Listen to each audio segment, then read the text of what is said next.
내가 곧 길이요 진리요 생명이니 나로 말미암지 않고는 아버지께로 올 자가 없느니라. 아멘. 우리가 삶을 살아가면서 가장 축복 중에 하나가 있다고 하면 많은 것이 있지만 그 가운데서 만남인 것 같아요. 그래서 저는 노사연 씨를 좋아합니다. 우리 만남 우연이 아니라고 말했는데 맞습니다. 필연입니다. 하나님의 계획 중의 계획 속에서 만나졌습니다. 우리가 하나님과의 만남을 구원이라고 하잖아요. 그건 하나님의 절대 주권 속에 있어요. 모든 것이 다 하나님의 절대 주권 속에 있어요. 또 우리가 가족이다, 부모, 형제다 이런 만남인데 그 속에 계획이 있습니다. 근데 지금 우리 랩런트들 같은 경우는 이게 참 중요하단 말이죠. 친구, 이성, 또 우리 직장 현장에서 보면은 우리 동료, 이 속에 어찌 하나님의 계획이 없겠습니까? 분명히 있거든요. 이게 진짜 복음 가진 사람으로서 언약 중심으로 모든 것을 보고 만나고 또 함께 인도받고 이렇게 해야 되거든요. 그래서 지금 복음 가진 우리 랩런트들이 복음과 함께 실력을 같이 갖춰야 돼요. 복음과 실력이 같이 갖춰져야 이러한 만남 속에서도 숨겨져 있는 굉장히 좋은 축복들을 누리게 됩니다. 그래서 근데 이것 못지않게 지금 이거는 하나님과의 만남이니까 말할 것도 없고요. 가족과 친구와 많은 동료들과의 만남도 소중하지만 우리에게 복음을 전해주는 전도자를 만났다. 이것은요. 보통 축복이 아니죠. 그래서 우리는 만남을 굉장히 소중하게 생각해야 돼요. 만남 속에 있는 축복들을 놓치지 말아야 됩니다. 오늘 제목이 어떻게 하나님을 만날 수 있는가? 이런 제목인데요. 만남 참 잘해야 됩니다. 교회 안에서도요, 성도들과의 만남 잘해야 돼요. 믿음 가진 성도들을 자꾸 만나게 되면 믿음 배운다니까요. 근데 안 가르쳐도 끼리끼리 자꾸 만나집니다. 희한해요. 그러니까 제가 일부러 어떤 사람 만나지 말라고 합니다. 만나지 말라고. 지금 시간표가 아니니까 둘 다 치유받을 사람이 만나놓으면 큰일 나요. 좀 치유되고 난 다음에 해야지. 지금 한창 복음 뿌리 내려야 되는데 이 만남을 잘못하게 되면 아니 제 말을 알아들어야 되는데 이건 시험 들어야 될 일이 아니고 우리가 우리 자신을 알아야 될 것 아닙니까? 자신의 시간표를 알고 지금 하나님이 내게 주신 중요한 계획이 있는데 그걸 놓쳐버리면 안 되잖아요. 그래서 교회 안에서도 여러분이 잘 봐요. 잘 보고 세 가지도 데려오면 누구한테 붙여줘야 될 건지 기도하면 잘 인도를 받아야 돼요. 내가 전도했다고 꼭 내 옆에 앉으라 그럴 필요는 또 없습니다만은. 그래서 우리 전도자와의 만남이 참 소중합니다. 그런데 우리가 이런 전도자를 만난 것도 참 감사할 일인데 내가 전도자가 되었단 말이죠. 그거 얼마나 큰 축복이 되겠습니까? 내가 전도자가 되어가지고 다른 사람에게 복음을 전해줬다. 하나님이 보실 때에 얼마나 소중한 사람이 되겠어요. 그래서 하나님 주신 최고의 축복이 임마누엘 구원이지만 구원 다음으로 우리가 참 인도를 잘 받아야 될 부분이 이 만남이에요. 그런데요, 이게 우리 마음대로 되지 않기 때문에 기도해야 돼요. 정말 기도하면서 성령의 셈이란 인도를 받아야 돼요. 결정적인 순간이 옵니다.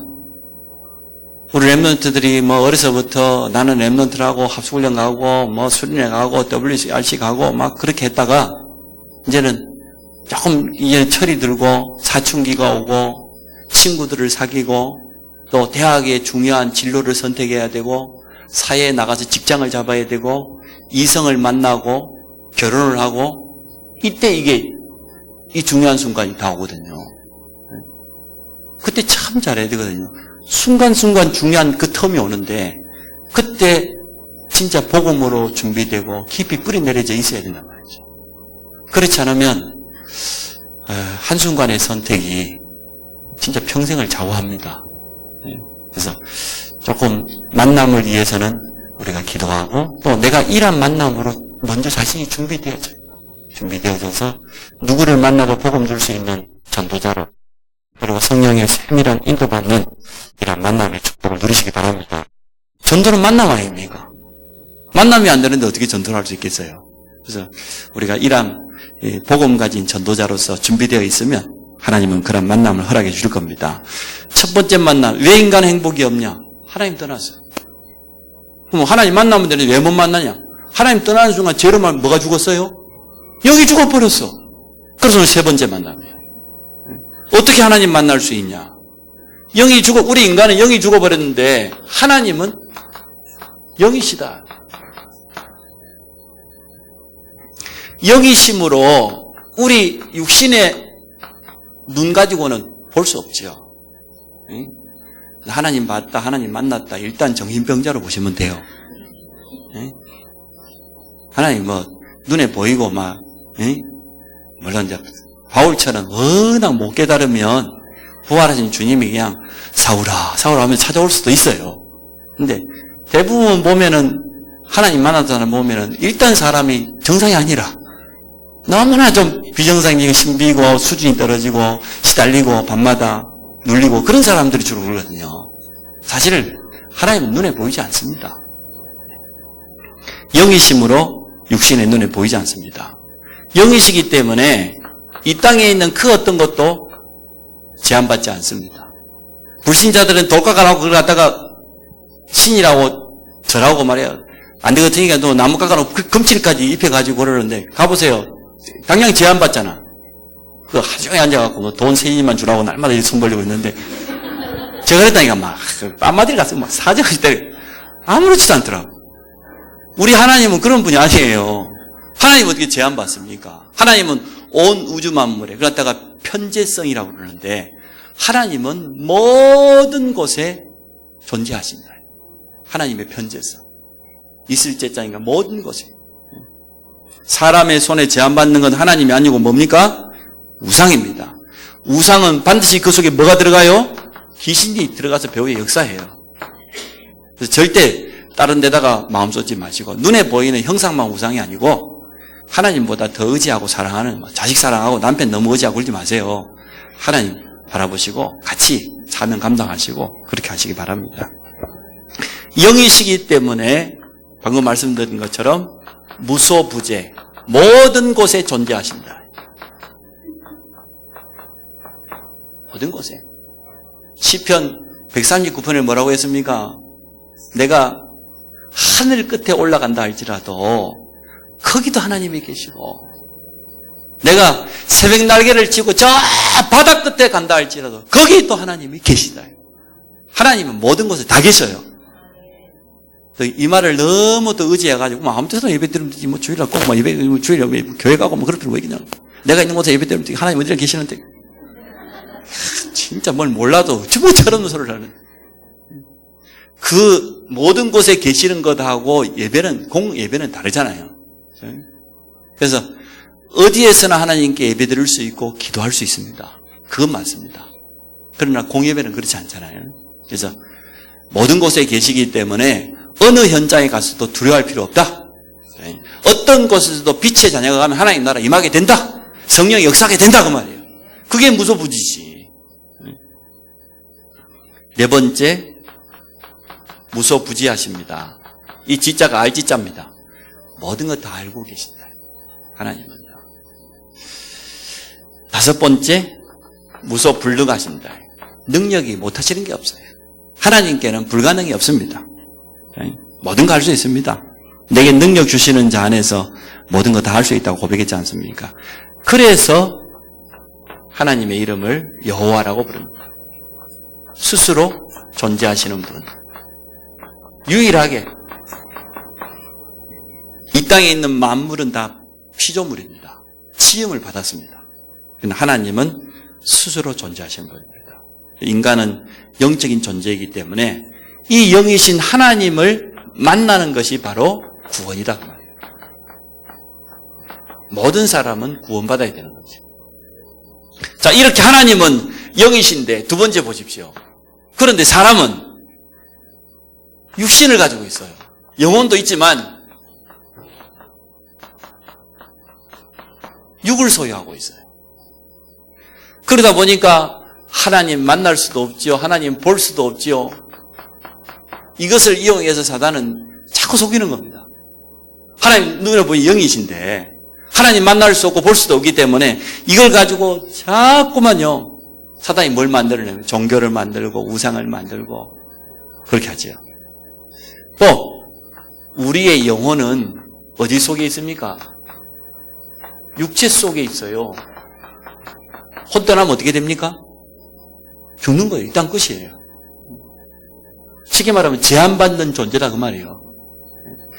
우리 인간 영적인 존재인 건 맞지만 영도 가지고 있지만 육이 있고 우리 영혼은 육신 속에 제한받는 존재예요. 영이 육신을 떠나는 것을 죽음이라고 해요. 죽음 이후에는 다시는 기회가 없어요. 그러니까 우리가 살아있을 때야만 구원받. 천주교 교리가 얼마나 거짓말입니까? 응? 죽은 자를 위해서 기도하고 죽은 자를 위해서 미사를 드리고 죽은 자를 위해서 예물을 드리는데 그게 우상숭배, 불신자들 다 종교의 그 문화잖아요. 로이드 존슨이라고 하는 유명한 영국의 목회자가 있어요. 본래 의사 출신인데요. 이렇게 말했어요. 마귀의 가장 큰 관계 중에 하나가 천주교다. 광명의 천사의 탈을 쓰고 깊이 들어가면 예수 그리스도 인정하는 것처럼 하면서도 사실은 마리아 숭배하고 우상 숭배하는데 모든 나라마다 민족마다 천주교가 다 다르다는 거예요. 왜냐하면 그 나라에 가면 그 나라 민족 종교하고 합쳐져 버리니까. 우리나라 보세요. 당장에 막 촛불 켜불고 막 그 앞에 막 염주 대신 막 돌려보잖아 막 묵죠. 마리아하고 부처님만 바뀌었어요. 그죠? 똑같이 향 피우고 똑같이 돌리고 똑같이 절합니다. 그 나라에 가면은 그 나라 종교와 합쳐져 버려요. 천주교만 전파할 수 있다고 하면 아무것도 문제 안 돼, 이것들은. 진짜 이것들이야. 아주 그냥. 여기 속으면 절대 안 돼요. 정확히 알고 있어야 돼요. 그래서 우리 영혼이 육체 속에 있을 때만 구원의 기회가 되기 때문에 이 기회를 놓치면 안 돼요. 마지막 순간까지 최선을 다해야 되고 특히 이 임종이 임박한 그런 성도나 가족 있다고 하면 정말로 기도하고요. 흑암 꺾고 영적인 싸움을 해야 됩니다. 이 천국문이 열리는 가장 좋은 시간인데 어찌 보면 우리 가정 복음화의 제일 중요한 시간표가 되기 때문에 그때 기회를 놓치면 안 돼요. 마지막 순간까지 우리가 복음을 받을 수 있도록 사람이 이 땅 떠날 때 제일 늦게 다치는 게 청각이라 그래요. 눈은 금방 다치잖아요. 안 보일 수 있는데. 근데 이 귀는 제일 마지막까지 남아있는 감각이에요. 그러니까 눈 감고 보이고 어떤 사람은 전혀 의식도 없고 그렇지 하잖아요. 그래도 가서 복음을 다시 전하고 확신을 심어주고 하나님 나라의 비밀을 전달해 주는 것은 굉장히 중요한 영적인 싸움이거든요. 그래서 오늘 누가복음 16장에 부자의 소원이 나와 있습니다. 부자가 음부에 갔다고 했는데 뭐라고 소원했습니까? 저 나사로를 보내서라도 살아있는 우리 형제들이 나처럼 여기 오지 않도록 아직 지금 육체 속에 영혼이 살아있는 형제들에 가서 복음 전해달라고 그리 부탁하잖아요. 그게 부자의 소원이에요. 지어상이 부러지도록 상처리라 그런 이야기가 아니고 분명히 부자는 그런 말 한 적이 없어요.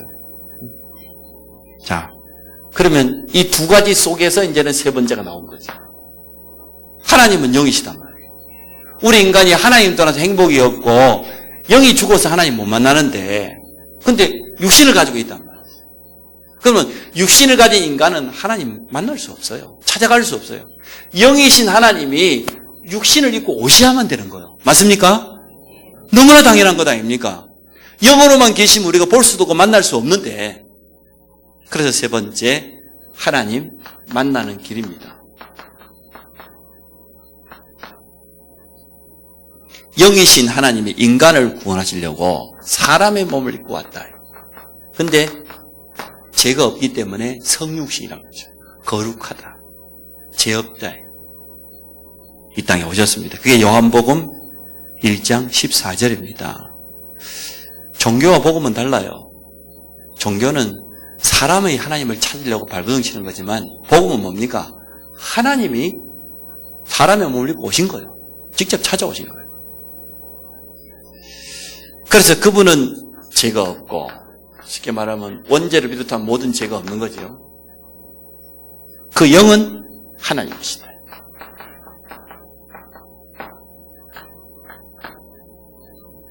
그분이 바로 오직 예수 그리스도입니다.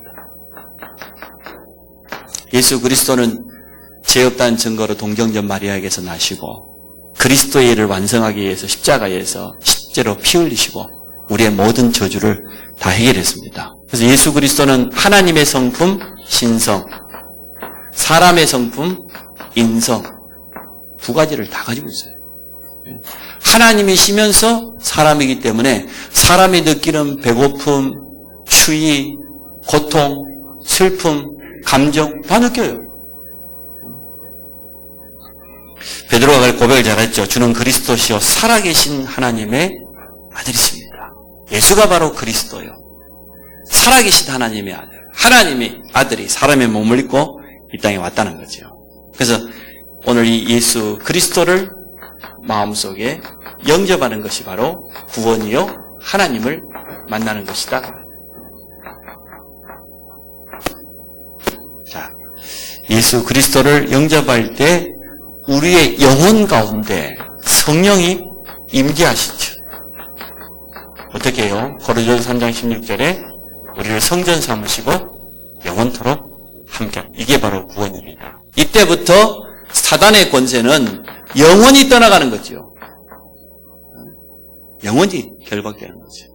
흑암과 저주, 재앙, 운명이란 단어는 우리하고는 전혀 상관없죠. 예수 그리스도를, 예수님을 진실로 영접하는 기도를 드리자. 우리 한번 복음편지 제일 뒷면에 있는 영접 기도 있지요. 제일 뒷장, 첫 장을 넘기면 복음 메시지가 있고 오른쪽 편에 네모작이 있습니다.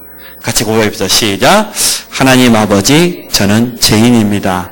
저는 지금까지 내가 원하는 대로 하며 살아왔습니다.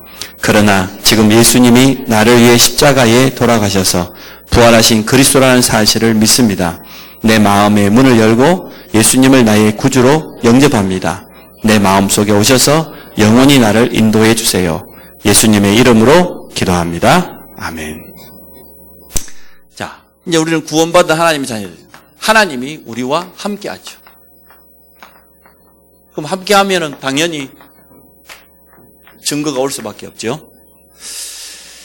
자, 성령이 내 안에 거하시면서 내주만 하시는 게 아니고 우리를 인도하십니다. 성화시키는 길로 인도하십니다. 될 화자거든요. 거룩하게 되어져 가는 거예요. 거룩할 성자에다 될 화자인데 우리를 거룩하게 자꾸 만들어 가시는 거예요. 궁극적으로 누구를 닮게 만듭니까? 그리스도 예수를 닮게 만듭니다. 날마다 성령께서 우리를 가르치시고 생각나게 하시고 인도하셔서 주님을 닮아가도록, 주님의 말씀에 순종하도록, 주님의 뜻을 깨닫도록 그렇게 우리를 바꾸어 가십니다. 자, 그러니까 얼마나 이게 중요합니까? 예배와 하나님의 말씀. 이게 성도에게 있어서 큰 축복이잖아요.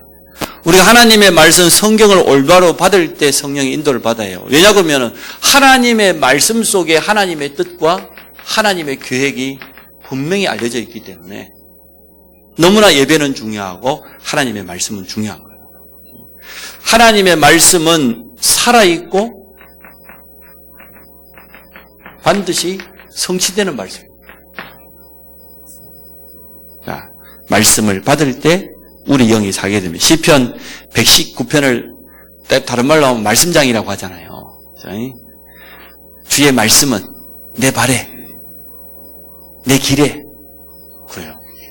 하나님의 말씀이 하나같이 성경 속에서 시편 119편이 제일 길거든요. 100절이 훨씬 넘게 돼 있으니까. 근데 마디마디마다 전부 뭡니까? 주의 말씀은, 여호와의 말씀은. 청년이 무엇으로 자기 행실을 깨끗하게 해요? 오직 주의 말씀만 붙잡을 뿐이다. 하나님의 말씀을 통해서 임하는 축복을 시편 119편에 보면요, 조목조목 다 설명해 놨어요.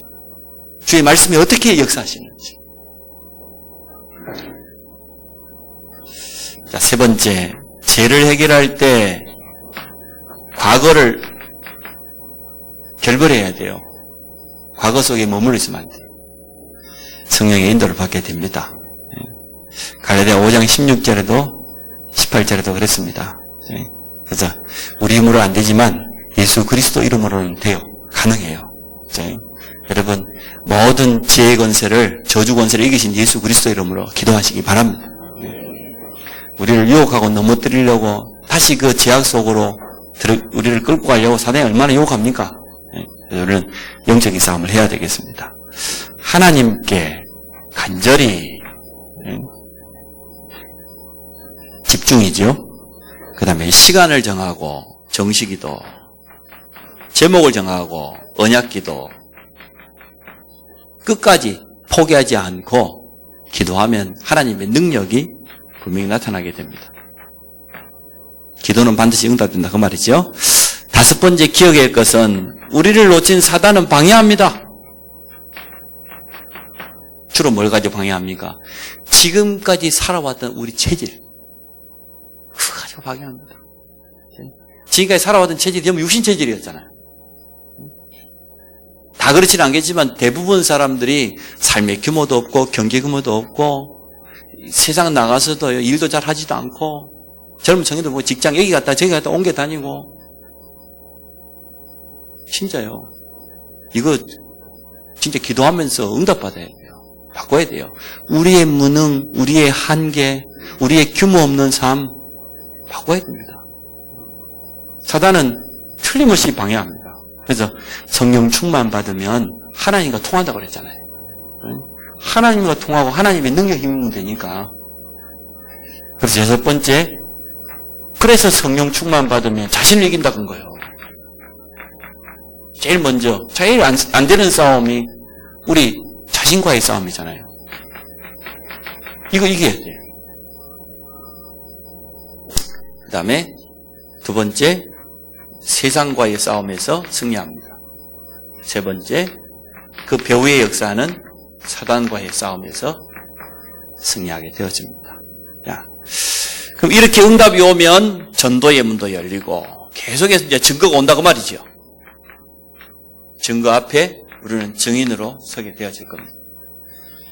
하나님 살아계신 결과들이 증거로 나타납니다. 그래서 오늘 요한복음 14장 6절에 보니까 예수께서 내가 곧 길이요 진리요 생명이니 나로 말미암고는 아버지께로 올 자가 없는지라. 인생 근본 문제를 해결하는 유일한 길이 바로 예수 그리스도입니다. 자, 치유, 불안, 이게 하루아침에 생긴 게 아니에요.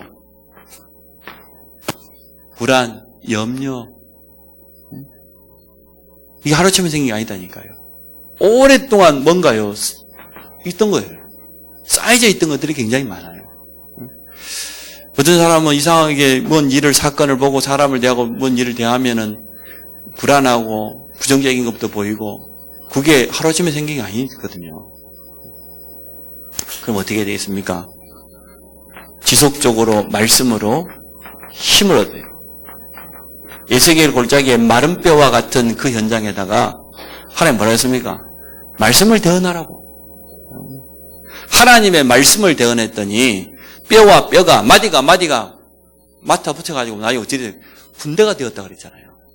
마른 뼈란 말은 아무런 소망이 없는 거예요. 완전 죽은 거예요. 그런데 거기에다가 하나님의 말씀만 증거했는데 살아나서 큰 군대가 되었다. 이건 보통 축복이 아니지. 그래서 우리 영혼 속에, 우리 심령 속에 하나님의 말씀이 날마다 임하기 바랍니다. 말씀만 들어가면 다 살아납니다. 말씀만 들어가면 다 바뀝니다. 말씀이 안 들어가는 게 문제예요. 그래서 우리 자신에게도 말씀이 들려지고 특히 우리 자녀들, 우리 후대에게 하나님의 말씀이 들어가서 복음의 말씀이 각인되고 뿌리내리고 체질되어져요. 예배는 드리고 있지만 하나님의 말씀이 살아있는 생기로 오지 않을 수 있어요. 자신의 영적인 어려워져서 그럴 수 있어요. 진짜 그분은 하나님 앞에 기도하고 매달려야 돼요. 우리 자신은 속일 수 없잖아요. 내가 내 자신의 영적 상태는 알잖아요. 그러니까 하나님의 말씀이 내게 들려오지 않고 예배의 소중함이 없고 감격이 없고 벌써 우리 영적으로 황폐해진 거잖아요. 그래서요. 그런 분은 하나님 앞에 진짜 기도해서 은혜 달라고도 기도하고 또 주위에 있는 믿음의 동역자들에게 도움을 청하고 그렇게 하고 사람은 그런 영적인 슬럼프 올 수 있거든요. 목회자도 그럴 수 있잖아요. 그때 참 지혜롭게 잘 이겨버려야 돼요. 근데 이게요, 조금만 뿌려내려지면은 이제는 그런 거 전혀 상관없습니다. 뭐 슬럼프가 어디 있어, 그냥 막 지나가듯이 지나가 버리죠. 무시기도는 모든 생각, 불안이 생각 아닙니까? 모든 생각을 뭘로? 기도로. 모든 염려를 전부 기도 제목으로. 자, 마지막으로 기억할 것은 구원받았다, 운명, 사주팔자, 지옥, 끝났습니다. 잘 두려울 거 없어요. 6월째 어린이날 피바는 날 이미 끝난 거예요. 가나안의 언약 잡은 날 이미 끝난 거예요. 근데 이스라엘 백성이 현실 보고 속아버려요. 현실 앞에 무너져버려요. 그럴 필요 없습니다. 새로운 시작을 하시기 바랍니다. 예배가 얼마나 소중하냐. 하나님의 말씀의 능력이 얼마나 크냐 말이에요. 이것을 꼭 체험하시고 또 현장에서도 증인으로 서시기 바랍니다. 그리고 마지막으로 기도로 모든 것을 아까 시간을 정하고 기도 있죠. 기도로 성령 충만 받아서 하나님의 능력을 체험하시기 바랍니다. 하나님, 오늘 길이요 진리요 생명 되신 예수 그리스도의 복음이 우리를 통하여서 현장에 증거되기 원합니다. 우리 자신에게 먼저 성령의 충만함을 허락하여 주옵소서. 예배가 살아있고 하나님의 말씀이 우리에게 힘으로 또 능력으로 그대로 각인되도록 축복하여 주옵소서. 기도의 파수꾼으로 기도의 비밀을 놓치지 않게 하시고 언제부터인가 우리가 가장 중요한 영적인 우선순위를 놓치고 현실 쫓아가고 세상 따라가고 물질 따라가고 이랬던 우리의 삶을 새롭게 바꿀 수 있도록 축복하여 주시기 원합니다. 전 성도가 이번에 캠프를 통해서 빛의 자녀로 회복되어지며 또 참된 파수꾼으로 회복되어지는 이러한 은혜를 허락하여 주옵소서. 예수 그리스도 이름으로 기도합니다.